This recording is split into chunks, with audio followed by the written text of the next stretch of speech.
Friends, welcome to my dean channel. நம்ம சேனலை subscriber பண்ணாதவங்க பண்ணிக்கோங்க. கூடவே பக்கத்தில் இருக்கிற பெல் ஐக்கானையும் கிளிக் பண்ணினீங்கன்னா நம்மளோட எல்லா அப்டேட்ஸும் உங்களுக்கு உடனுக்குடன் வரும்.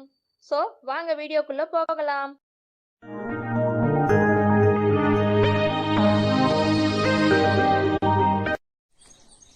இன்னைக்கு என்ன பார்க்க போறோம்? செம்பருத்தி பூ ரசம். நார்மலா நம்ம வைக்கிற ரசம் தான், என்ன செம்பருத்தி பூ ஆட் பண்ண போறோம், அவ்வளவுதாங்க. வாங்க பார்க்கலாம். அதுக்கு என்னென்ன தேவையான பொருட்கள் சொல்றேன். மிளகு 1.5 ஸ்பூன், சீரகம் 1.5 ஸ்பூன், 1/4 ஸ்பூன் மஞ்சத்தூள், ஒரு 3 வரமிளகாய், பூண்டு ஒரு பல் எடுத்து உரிச்சு வச்சிருக்கேன், பெருங்காயம் ஒரு அரை ஸ்பூன் போட்டுக்கலாம், கருவேப்பிலை சிறிதளவு, கொத்தமல்லி சிறிதளவு, உப்பு தேவையான அளவு, 2 தக்காளி எடுத்து கட் பண்ணி எடுத்து வச்சிருக்கேன், புளி ஒரு எலுமிச்சை சைஸ் எடுத்து கரைச்சி வச்சிருக்கேன். செம்பருத்தி பூ நம்மளுக்கு இதுல இருந்து தேவையான அளவு எடுத்துக்கலாம். ஒரு 10 பூ எடுக்க போறேன். நல்லா கழுவி எடுத்து வச்சிருக்கேன். இத நம்ம இந்த காம்பு எடுத்துட்டு இந்த பூவை இதழ்கள் மட்டும் பறிச்சுக்கணும். இந்த காம்பு எடுத்துடணும்.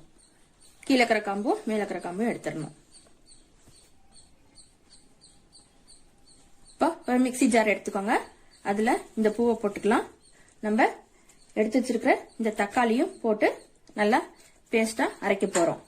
பேஸ்டா பூவெல்லாம் எடுத்து போட்டு அரைக்க போறோம்.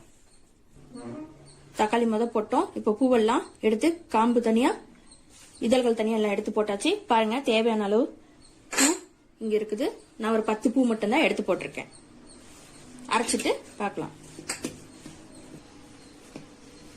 வாங்க பாருங்க, நல்லா நைஸா பேஸ்ட் மாதிரி அரைச்சி எடுத்தாச்சு.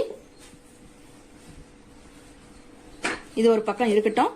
இப்ப நம்ம சின்ன ஜார் எடுத்து அதுல நம்ம எடுத்து வச்சிருக்க வரமிளகாய், சீரகம், மிளகு, கருவேப்பிலை, பூண்டு பல்லு இது எல்லாத்தையும் ஒன்னா போட்டு நல்லா நைஸா பேஸ்ட் பண்ணி எடுத்துக்கலாம். அவ்வளவுதாங்க. பாருங்க, இந்த மாதிரி ஒரு முக்காவாசி பதத்துக்கு நம்ம அரைச்சி எடுத்துக்கணும். இது இப்படி இருக்கட்டும். இப்ப நம்ம அடுப்பு பத்த வச்சுக்கலாம்.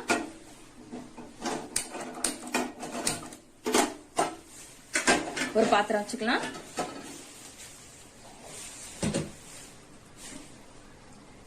அதுல 1/2 டேபிள் ஸ்பூன் அளவு எண்ணெய் ஊத்திக்கிறேன். எண்ணெய் சுடையிருச்சுங்க. இப்ப நம்ம எடுத்து வச்சிருக்க இந்த மிளகு சீரகம் பேஸ்ட் போட்டுடலாம்.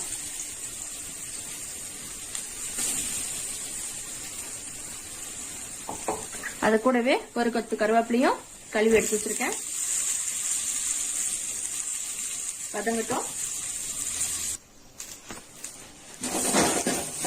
சிம்ல வச்சு நல்லா லேசா ஃப்ரை ஆனோன்னு நம்ம எடுத்து வச்சிருக்க இந்த பெருங்காய பொடி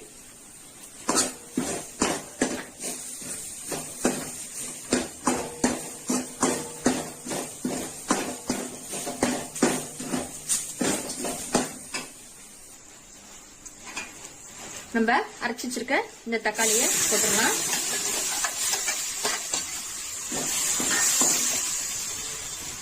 அது கூடவே புளி கரைசலும் ஊத்திக்கலாம்.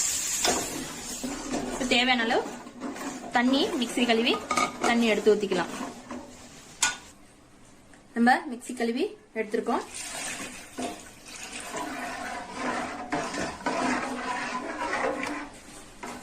எடுத்து வச்சிருக்க இந்த மஞ்சள் போட்டுடலாம்.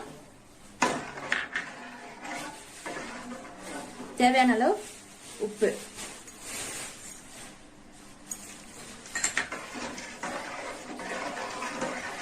உப்பு புளி பார்த்துக்கிட்டு தண்ணி எடுத்து ஊத்திக்கோங்க. பாருங்க, ரசம் அவ்வளவுதான், கொதி வந்துருச்சு. இதுக்கு மேல நம்ம கொதிக்க விடக்கூடாது. நம்ம எடுத்து வச்சிருக்கிற இந்த கொத்தமல்லி தழைய தூவிட்டு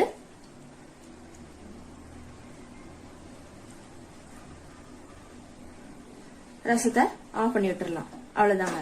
இப்ப ஒரு பவுல் எடுத்து சர்வ் பண்ணிட்டு பார்க்கலாம். பாருங்க, நம்மளுடைய செம்பருத்தி ரசம் ரெடி ஆயிடுச்சு. இந்த வீடியோ உங்களுக்கு பிடிச்சிருந்தா லைக் பண்ணுங்க, ஷேர் பண்ணுங்க, கமெண்ட் பண்ணுங்க. மறக்காம நம்ம டீன் சேனலை சப்ஸ்கிரைப் பண்ணுங்க. தேங்க்யூ.